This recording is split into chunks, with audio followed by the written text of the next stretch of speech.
Coming up, your weekly roundup of news from around the haunt industry. Welcome to the show. I'm Philip.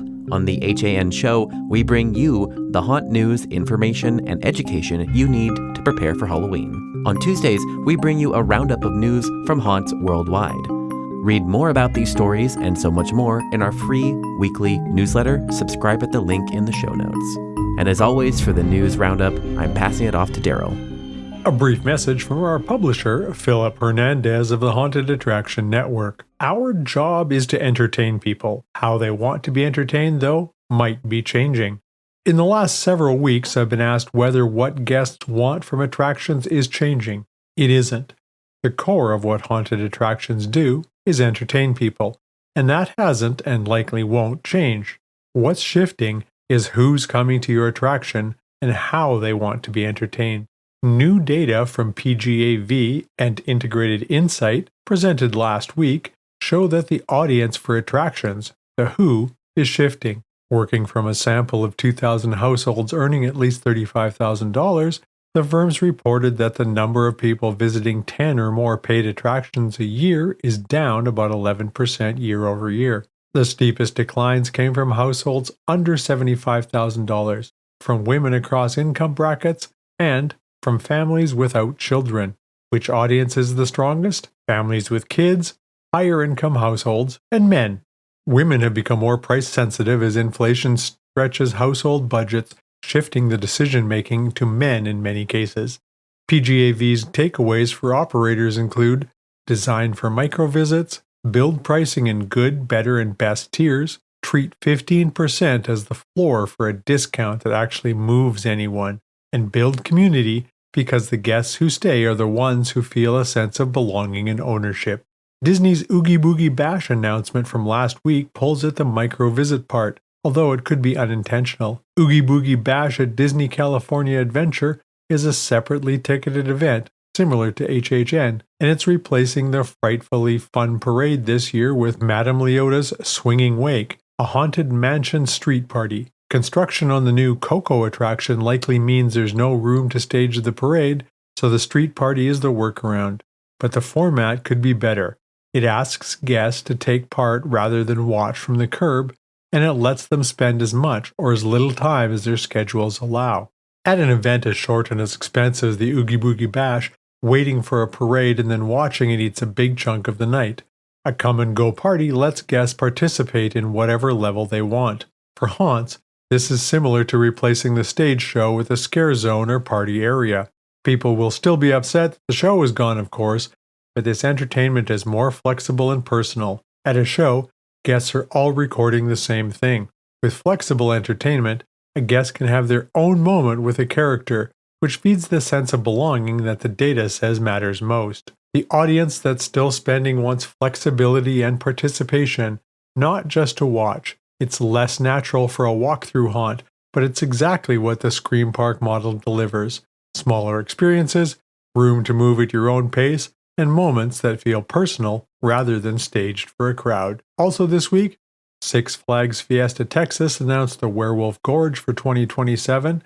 Disney revealed the story behind its Monstropolis land at Hollywood Studios. Nightmare Wharf unveiled an attraction lineup in Buffalo, and Midsummer Scream announced its main stage theme park panels. Here's what you need to know this week. Madame Leota's Swinging Wake comes to the Oogie Boogie Bash. Happy haunts will materialize during Oogie Boogie Bash at Disney California Adventure Park in Anaheim, California, with Madame Leota's Swinging Wake. This new Haunted Mansion Street Party cavalcade replaces the frightfully fun parade from previous years. The street will come alive with spooky music, energetic dancing, and spirited character for an irresistible ghost party. The event runs 33 select nights, August 18th through October 31st. Pre-sale tickets will go on sale on June 16th for Inspire Key Pass holders and June 17th for Believe, Explore, Enchant, and Imagine Key Pass holders. General admission ticket sales will begin on June 18th, and the waiting room opening at approximately 8:45 a.m. Pacific Daylight Time. Tickets range from $139 to $199 per person. Monstropolis celebrates H.U.M.A.N Day at Disney's Hollywood Studios. Disney revealed the story behind Monstropolis, a Monsters Inc. land coming to Disney's Hollywood Studios in Orlando, Florida. It is built around H.U.M.A.N Day. Humans Understanding Monsters Are Nice is the acronym that it stands for. A citywide celebration set after the events of the film, once Sully and Mike discover that laughter is more powerful than screams. Cast members staff the city's new Department of Human Relations, welcoming guests to Monstropolis. Not every monster is sold on the idea, however, and even the Child Detection Agency still has concerns, a tension that will drive the land's interactions. Beyond the announced suspended Monsters Inc. coaster, Disney detailed a theater show built around H.U.M.A.N Day that it says uses technology it has never attempted. Theme park lands struggle from a lack of exposition time, and this framing solves that cleanly, while giving guests a solid role in the story. Moreover, it helps cast members answer one question about the guest in front of them. Who is this park goer to me? You can watch Philip and Scott's discussion on this week's episode of Green Tagged by following our links in the show notes. Six Flags Fiesta Texas announces Werewolf Gorge launch coaster. Six Flags Fiesta Texas and San Antonio, Texas announced Werewolf Gorge for its 35th anniversary season, a Vekoma family launch coaster opening in 2027 and the longest in park history at 4,120 feet, with 4 launches and speeds up to 45 miles an hour. Guests are on tour of an abandoned 19th century Texas silver mine led by Jasper Bunyan, a roadside showman who has turned the haunted quarry into a tourist trap. Bunyan loads visitors into a mining train for what he sells as a sightseeing run through the gorge, but the tour turns into a high-speed escape when a centuries-old werewolf curse comes back to life around them. The queue runs through 2 themed rooms, the Museum of Cryptids and a werewolf museum, that set up Bunyan's character and the local legend before riders board. For Six Flags, this is a real step up in storytelling. However, the story lives almost entirely in the queue line, with no surrounding land to reinforce it and no role for the guest beyond a tourist on a tour. Midsummer Scream announces the main stage theme park panels. Start planning your schedule. Midsummer Scream from Long Beach, California has announced their main stage theme park presentations for their 10th annual event. Saturday, August 8th will feature panels from Knott's Scary Farm and 13th Floor Entertainment Group, including announcements for Los Angeles Haunted Hayride, Festival Fright Nights at Winchester Mystery House, Illusion, and Magic of the Jack-O-Lanterns. Sunday, August 9th will feature panels from Six Flags Fright Fest, Queen Mary's Dark Harbor, and Universal Studios Halloween Horror Nights. Midsummer Scream returns to the Long Beach Convention Center on August 7th through 9th. Tickets are on sale now, starting at $42 to $60 for single-day admission, $80 for weekend passes, and $199 for the Gold Bat passes. Midwest Haunters Convention returns June 10th through 13th of 2027. Mark your calendars. The Midwest Haunters Convention will return to the Donald E. Stevens Convention Center in Rosemont, Illinois, June 10th through 13th of 2027. The trade show floor will be open the 12th and the 13th. The Nightmare Wharf reveals attraction themes. Nautical Terror is headed to the Buffalo and Erie County Naval and Military Park in Buffalo, New York, with the all-new Nightmare Wharf. Designed specifically for the Buffalo Naval Park campus, Nightmare Wharf will transform portions of the waterfront and the fleet into a cinematic, story-driven Halloween experience, blending theatrical environments, live performers, immersive effects, and the uniquely atmospheric interiors of the historic ships themselves. The event's debut attractions and immersive environments include Project Blackwater, a Cold War-era descent into paranoia, classified experimentation, and maritime horror deep within the USS Little Rock. Infected District, a fog-soaked Victorian-era waterfront outbreak zone where the dead roam beneath gaslight and industrial ruin.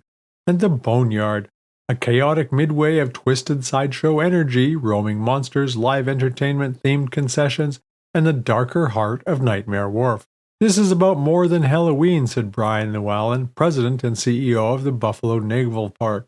It's about placemaking, audience development, and helping ensure the long-term sustainability of one of Buffalo's most important cultural assets. Nightmare Wharf is designed to create an experience that is uniquely Buffalo and uniquely tied to the atmosphere, history, and authenticity of this waterfront and these historic ships. Revenue generated through Nightmare Wharf will directly support the Buffalo Naval Park's broader mission, including preservation initiatives, educational programming, public events, and ongoing stewardship of the nationally significant historic fleet. The event runs 17 select nights October 2nd through November 1st. Tickets are on sale now, starting at $31.82 for general admission, $47.34 for fast fright admission, and $68.04 for VIP passes. Chaos training to be held on June 27th. Join the Haunted Attraction Association for a full day of Chaos training. That's Certified Haunted Attraction Operator Safety. On Saturday, June 27th, from 10 a.m. to 5 p.m. at the Factory of Terror in Fall River, Massachusetts. Led by Jim Werner of Penhurst Asylum and Reaper's Revenge, this course is designed for haunt owners, operators, managers, builders, home haunters, and anyone looking to expand their safety knowledge in the haunted attraction industry. Participants will earn 6 hours towards their 8-hour Chaos certification. The remaining 2 hours can be completed online. Registration for this regional class is available online for $35 per person and includes lunch. Some upcoming events this June through August 2026 include the Texas Haunters Convention in Irving, Texas, July 18th and 19th. Haunters Against Hate, the event, in Louisville, Kentucky, August 1st and 2nd. And Midsummer Scream in Long Beach, California, August 7th through 9th. And that's all for the news this week. Today's episode was produced by me, Philip Hernandez, with reporting by Daryl Plunkey, post-production by David Swope. This Haunt News Update is a production of the Haunted Attraction Network, and you can sign up to our weekly newsletter at hauntedattractionnetwork.com. Support for this episode comes from Gantom Lighting and Controls. Until next time, Haunters, stay scary. This is a Haunted Attraction Network production.